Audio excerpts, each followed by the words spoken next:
ప్రియ దేవుని బిడ్డలారా, బైబిల్ చదవటం వినటం వల్ల మనలో విశ్వాసం పెరుగుతుంది. మన మార్గానికి త్రోవ చూపుతుంది. సమస్త జనులను శిష్యులనుగా చేయుడి మత్తయి 28:19 వచనంలో దేవుని వాక్యం తెలియచేస్తోంది.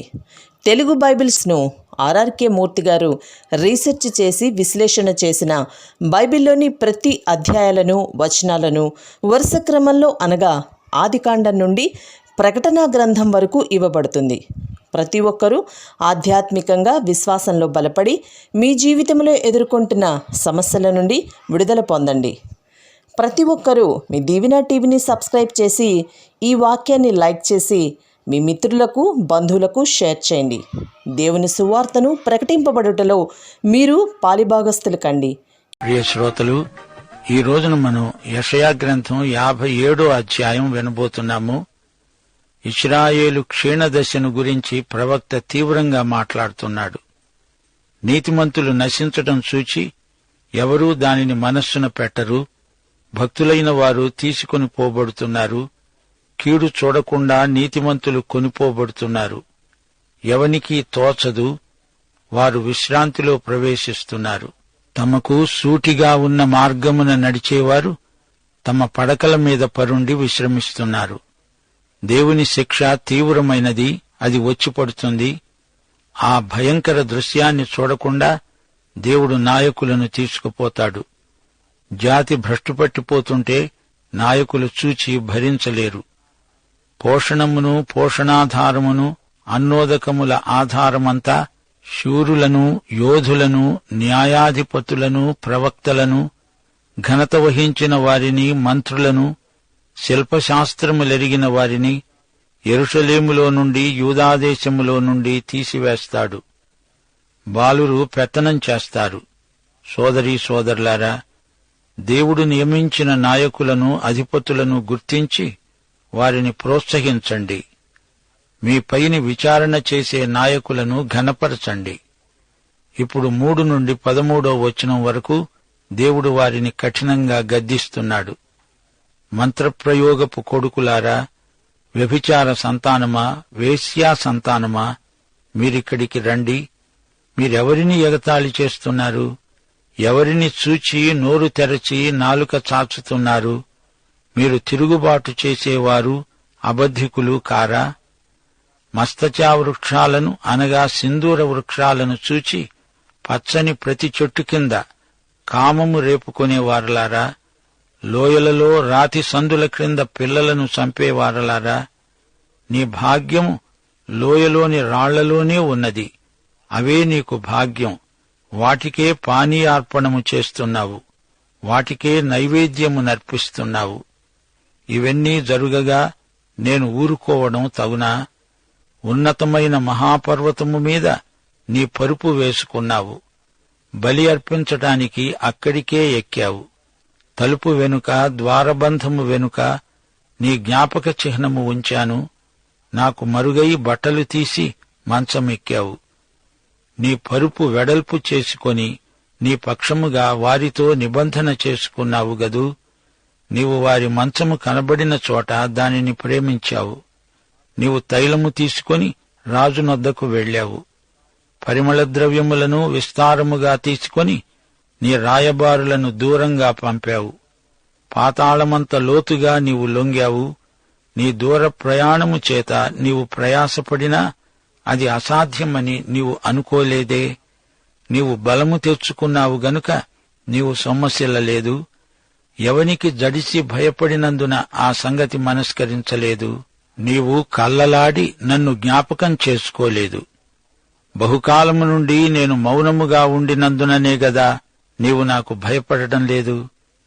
నీ నీతి ఎంతో నేనే తెలియచేస్తాను. నీ క్రియలు నీకు నిష్ప్రయోజనములవుతాయి. నీవు మొర్రపెట్టినప్పుడు నీ విగ్రహముల గుంపు నిన్ను తప్పిస్తుందేమో అనుకుంటున్నావా? గాలి వాటినన్నిటినీ ఎగరగొడుతుంది గదా. ఒకడు ఊపిరి విడిచిన మాత్రమున అవన్నీ కొట్టుకొని పోతాయి. నన్ను నమ్ముకునేవారు దేశాన్ని స్వతంత్రించుకుంటారు. నా పరిశుద్ధ పర్వతమును స్వాధీనపరుచుకుంటారు. సోదరీ సోదరులారా, వింటున్నారా? అలనాటి యూదా స్థితిగతులు నిర్దేవ వైఖరిని వ్యక్తపరుస్తున్నాయి. వారు అబద్ధాలాడతారు, విగ్రహాలను ఆరాధిస్తారు. నేటి మన పరిస్థితులు కూడా అలాగే ఉన్నాయి. వారి లైంగిక అత్యాచారాలు మరీ బరితెగి బజారున పడ్డాయి. చివరికి తమ కడుపున పుట్టిన బిడ్డలనే దేవతలకు బలి ఇవ్వడానికి తెగబడ్డారు. భక్తులను అపహసిస్తారు. వీరికి ఏమాత్రమూ దేవుని భయం లేదు. వెంటనే దేవుడు వీరిని శిక్షించనందుచేత ఇదంతా జరిగింది. వారికి తీర్పు దినం త్వరలోనే రాబోతోంది. అదెవరూ తప్పించుకోజాలరు. ఇక 14 నుండి 21 వచనం వరకు సమర్పణను గురించిన దివ్య బోధ గ్రంథస్థం చేయబడింది. ఎత్తు చేయండి, ఎత్తు చేయండి, త్రోవను సిద్ధపరచండి, అడ్డు చేసే దానిని నా జనుల మార్గములో నుండి తీసివేయండి అని ఆయన ఆజ్ఞాపిస్తున్నాడు. మహాఘనుడును, మహోన్నతుడును, పరిశుద్ధుడును, నిత్య నివాసి అయినవాడు ఈలాగు సెలవిస్తున్నాడు. నేను మహోన్నతమైన పరిశుద్ధ స్థలములలో నివసించేవాడను. అయినా వినయము గలవారి ప్రాణమును ఉజ్జీవింపచేయడానికి, నలిగిన వారి ప్రాణమును ఉజ్జీవింపచేయడానికి, వినయము గలవారి యొద్ద, దీన మనస్సు గలవారి వద్ద నివసిస్తున్నాను. నేను నిత్యము పోరాడేవాడను కాను, ఎల్లప్పుడూ కోపగించేవాడను కాను. అలాగుండిన ఎడల నా మూలముగా జీవాత్మ క్షీణిస్తాడు. నేను పుట్టించిన నరులు క్షీణించిపోతారు. వారి లోభము వలన కలిగిన దోషమును బట్టి నేను ఆగ్రహపడి వారిని కొట్టాను. నేను నా ముఖమును మరుగు చేసుకొని కోపించాను. వారు తిరుగబడి తమకిష్టమైన మార్గాన నడుస్తూ వచ్చారు. నేను వారి ప్రవర్తనను చూచాను. వారిని స్వస్థపరుస్తాను, వారిని నడిపిస్తాను. వారిలో దుఃఖించే వారిని ఓదారుస్తాను. వారిలో కృతజ్ఞతాబుద్ధి పుట్టిస్తూ దూరస్థులకు సమీపస్థులకు సమాధానము సమాధానము అని చెప్పి నేనే వారిని స్వస్థపరుస్తానని యెహోవా సెలవిస్తున్నాడు. 20వ వచనం, భక్తిహీనులు కదులుతున్న సముద్రము వంటివారు, అది నిమ్మళింపనేరదు. దాని జలములు బురదను మైలను పైకి వేస్తాయి. దుష్టులకు నెమ్మది ఉండదని నా దేవుడు సెలవిస్తున్నాడు. ప్రియ శ్రోతలారా, నిర్దేవ సమాజాలలో కూడా అక్కడక్కడ నిజాయితీపరులు కొందరుంటారు. వీరు దేవుణ్ణి కాదనరు, దేవునితో సహవాసం చేస్తారు. దేవుడు తన ప్రజల మధ్య నివసించడానికి ఎంతో ఇష్టపడతాడు. యోహాను సువార్త 14వ అధ్యాయం 21 నుండి 24వ వచనం వరకు ప్రభువు అన్నాడు, నా ఆజ్ఞలను అంగీకరించి వాటిని గైకొనేవాడే నన్ను ప్రేమించేవాడు. నన్ను ప్రేమించేవాడు నా తండ్రి వలన ప్రేమించబడతాడు. నేనును వానిని ప్రేమించి వానికి నన్ను కనపరుచుకుంటాను. ఒకడు నన్ను ప్రేమించిన ఎడల వాడు నా మాట గైకొంటాడు. అప్పుడు నా తండ్రి అతణ్ణి ప్రేమిస్తాడు.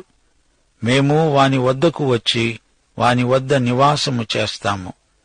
నన్ను ప్రేమించని వారు నా మాటలు గైకొనరు. మీరు వింటున్న మాట నా మాట కాదు, నన్ను పంపిన తండ్రిదే. శ్రోతలు గుర్తించండి, వినయము గలవారి మధ్య, విరిగి నలిగిన మనస్సు గలవారి మధ్య మన దేవుడు నివాసముంటానంటున్నాడు. కీర్తనలు 51 వచనం 17. విరిగిన మనస్సే దేవునికి ఇష్టమైన బలులు. దేవా, విరిగి నలిగిన హృదయమును నీవు అలక్ష్యము చేయవు. ఎవడు దీనుడై నలిగిన హృదయము గలవాడై నా మాట విని వణుకుతూ ఉంటాడో అతణ్ణే నేను దృష్టిస్తాను అంటున్నాడు దేవుడు. సోదరుడా, సోదరి, నీ హృదయంలో దేవుణ్ణి స్వేచ్ఛగా ఉండనిస్తున్నావా? ఎఫెసీ పత్రిక 3వ అధ్యాయం 14 నుండి 21వ వచనం వరకు, పరలోకమందు భూమి మీద ఉన్న ప్రతి కుటుంబము ఏ తండ్రిని బట్టి కుటుంబమని పిలువబడుతున్నదో ఆ తండ్రి ఎదుట నేను మోకాళ్ళూని మీరు అంతరంగ పురుషుని యందు శక్తి కలిగి ఆయన ఆత్మ వలన బలపరచబడినట్లుగాను, క్రీస్తు మీ హృదయములలో విశ్వాసము ద్వారా నివసించున్నట్లుగాను తన మహిమైశ్వర్యము చొప్పున మీకు దయచేయాలని మీరు దేవుని సంపూర్ణత యందు పూర్ణులగునట్లుగా ప్రేమయందు వేరుపారి స్థిరపడి సమస్త పరిశుద్ధులతో కూడా దాని వెడల్పు, పొడుగు, లోతు, ఎత్తు ఎంతో గ్రహించుకోవడానికి జ్ఞానమునకు మించిన క్రీస్తు ప్రేమను తెలుసుకొనుటకు తగిన శక్తి గలవారు కావలెనని ప్రార్థిస్తున్నాము. మనలో కార్యసాధకమైన తన శక్తి చొప్పున మనము అడిగే వాటన్నిటికంటే, ఊహించే వాటన్నిటికంటే అత్యధికముగా చేయ శక్తిగల దేవునికి క్రీస్తు యేసు మూలముగా సంఘములో తరతరములు సదాకాలము మహిమ కలుగునుగాక. ఆమేన్. ప్రియ శ్రోతలు, ఈ అధ్యాయంలో నీతిమంతులకు పాపులకు మధ్య వ్యత్యాసం తేటగా చూపబడింది. నీతిమంతులకు ఆదరణ, దుష్టులకు అంతిమ తీర్పు, శిక్ష తప్పదు. భక్తులు ఇక్కడే చనిపోతే ప్రభువు దగ్గరికి వెళ్తారు. ఈ లోకం మీదికి రాబోయే శిక్షలో వారికి భాగం ఉండదు. ఈ లోకంలో నేరస్తులు సులభంగా తప్పించుకుంటున్నారు. వ్యభిచారాలు, హత్యలు చేసిన వారికి వెంటనే శిక్ష రావటం లేదు. అది అనర్థకానికి సూచన. రానురాను ఈ లోక పరిస్థితులు మరీ ప్రమాదకరంగా మారుతున్నాయి. నీతిమంతులకు ఎక్కువ శ్రమలొస్తున్నాయి. భక్తులు ఈ లోకయాత్ర ముగించి వెళ్లిపోతున్నారు. రాబోయే ఘోరాలను చూడకుండా వెళ్లిపోయే వీరే ధన్యులు. పడకలలో నుండే వెళ్లిపోయిన వారున్నారు. దుష్టులు బరితెగిపోతున్నారు. ఈ రోజుల్లో గోధుమలు, గురుగులు కలిసి పెరుగుతున్నాయి. నేరస్తులు సిగ్గు ఎగ్గు లేకుండా తిరుగుతున్నారు. ప్రజలకు క్షేమము, భద్రత కరువైపోయాయి. విగ్రహారాధనకు సమానమైన ధనాపేక్ష కూడా రానురాను ఎక్కువైపోతున్నది. సత్య ఏకదేవుణ్ణి విడిచి రాళ్లను పూజిస్తారు. ఈ రాళ్లు అలనాడు దావీదు ఒడిసెలతో గొల్యాతును చంపిన రాళ్లలాంటివి. పర్వతాలపై, కొండలలో, కోనలలో పూజా స్థలాలు నెలకొల్పుకుంటారు. అబద్ధాలాడుతారు. దేవుణ్ణి పూర్తిగా మరిచిపోతారు. కష్టాలు, కడగండ్లు వచ్చినప్పుడు మొక్కిన వరమీయని వేల్పులకు ప్రార్థన చేస్తారు, వేడుకుంటారు. అయినా ప్రయోజనం శూన్యం. నమ్మటమే గనక వీరికి చేతనైతే ఘన విజయం సాధించగలరు. శ్రోతలు, ఈ అధ్యాయంలో 15వ వచనం మనకందరికీ గొప్ప ఆశీర్వచనం. మహాఘనుడును, మహోన్నతుడును, పరిశుద్ధుడును, నిత్య నివాసి. ఈ మాటలు మనకు ఎంతో ఆదరణ. ఆయన నిత్యత్వానికి దేవుడు, కాలానికి స్థలానికి అతీతుడు. మన జీవితాలు క్షణికమైనవి. ఆవిరి వలె ఇప్పుడు కనపడి అంతలో మాయమైపోతాయి. గాని మన దేవుడు విరిగి నలిగిన వారి మధ్య, వినయము గల వారి మధ్య ఉంటాను అంటున్నాడు. శ్రమబాధితులైన తన ప్రజలను ఆదరిస్తాడు. వారి జీవితాలను ఉజ్జీవపరుస్తాడు. వారి ప్రాణానికి సేద తీరుస్తాడు. కోడి తన పిల్లలను రెక్కల చాటున కప్పిపెట్టినట్లు కాపాడుతాడు. ఈ కృపాయుగం ముగింపునకు వచ్చేస్తోంది. మహాశ్రమల కాలం రాబోతోంది. మనము యుగాంతానికి చేరుకుంటున్నాము. పాపాన్ని పరిహరించే దేవుడు పాప సమస్యను పూర్తిగా పరిష్కరిస్తాడు. ఆయన స్వస్థపరిచే దేవుడు. దేవుని ప్రజలకు మహాస్వర్ణయుగం రాబోతోంది. దేవునికి చెందిన వారికి మహానందం. దూరస్థులకు, సమీపస్థులకు సమాధానం. దేవునికి వ్యతిరేకంగా తిరుగుబాటు చేసేవారు ఉండరు. పరిశుద్ధ దేవునికి మహిమ. గర్విష్ఠులు ఉండరు. వినయశీలం కలిగిన వారై ఆయన ప్రజలు నవయుగంలో జీవిస్తారు. తమ దేవుణ్ణి మహిమపరుస్తారు. ఎవరైతే చెడుతనాన్ని విసర్జించి సాత్వికులై తమ దేవుణ్ణి మహిమపరుస్తారో అలాంటి వారికి దేవుడు ఆయురారోగ్యములిచ్చి ఆశీర్వదిస్తాడు. నీతిమంతుల పట్ల ఆయన ప్రత్యేకమైన శ్రద్ధాసక్తులు గలవాడు. వారు దేవుణ్ణి సదాకాలము నిత్యత్వంలో కూడా స్తుతిస్తూ ఉంటారు. ఎందుకు దేవుడు వీరిని అంతకాలం క్రమశిక్షణలో ఉంచినట్లు? దానికి కారణం దేవుడే ఈ అధ్యాయంలో విశదీకరిస్తున్నాడు. వారి లోభము వల్ల కలిగిన దోషమును బట్టి నేను ఆగ్రహపడి వారిని కొట్టాను. వారి మీద చెయ్యి చేసుకున్నాను. నా ముఖాన్ని మరుగు చేశాను. వారిపై కోపించాను. వారు మరీ బరితెగిపోయినప్పుడు వారిని అదుపులో పెట్టడానికి అలా చేశాను అని దేవుడు స్పష్టం చేస్తున్నాడు. వారి ప్రవర్తనలో పరివర్తన రావాలని దేవుడు ఎంతో ఆశించాడు. దేవుడు వారికి మేలు చేకూరాలనే వారిని శిక్షించాడు. దానికి గాను వారు దేవునికి కృతజ్ఞతాస్తుతులు సమర్పిస్తారు. దూరస్థులు దేవునికి అతి సమీపస్థులవుతారు. అందరూ ఒకటవుతారు. ఒక పాపి తన పాపాన్ని ఒప్పుకొని పశ్చాత్తప్తుడైనప్పుడు దేవుడతన్ని క్షమిస్తాడు. అతని హృదయంలో గొప్ప సమాధానం నెలకొంటుంది. దేవుడు పదే పదే ఒకే సత్యాన్ని పునరుద్ఘాటిస్తున్నాడు. భక్తిహీనుల బ్రతుకులు సముద్ర ఘోష లాంటివి. సముద్రంలో లాగే వారిలో అల్లకల్లోలం. వారు కదలుతున్న సముద్రము లాంటివారు. అది ఒక పట్టాన నిమ్మళించదు. అడుగున పేరుకొని ఉన్న బురదను మైలను అలలు పైకి తెచ్చి పడేస్తాయి. అలాగే దుష్టులకు నెమ్మది ఉండదని దేవుడు సెలవిస్తున్నాడు. యెషయా 48వ అధ్యాయం 22వ వచనంలో కూడా ఇదే మాట దేవుడన్నాడు. దుష్టులకు నెమ్మది ఉండదు, వారికి ఆత్మశాంతి ఉండదు. వారి మనసుల్లో మస్తిష్కాలలో ఎడతెగని రభస. మానవ చరిత్ర చూస్తే ఏమున్నది గర్వకారణం? ఆశాంతము పోరాటాలే, యుద్ధాలే, సంఘర్షణలే. యాకోబు పత్రిక 4వ అధ్యాయంలో ఇదే ప్రశ్న. మీలో యుద్ధములు, పోరాటములు దేని నుండి కలుగుతున్నాయి? మీ అవయవములలో పోరాడే మీ భోగేచ్ఛల నుండే కదా. మీరు ఆశిస్తున్నారు గాని మీకు దొరకటం లేదు. నరహత్య చేస్తారు, మత్సరపడతారు గాని సంపాదించుకోలేరు.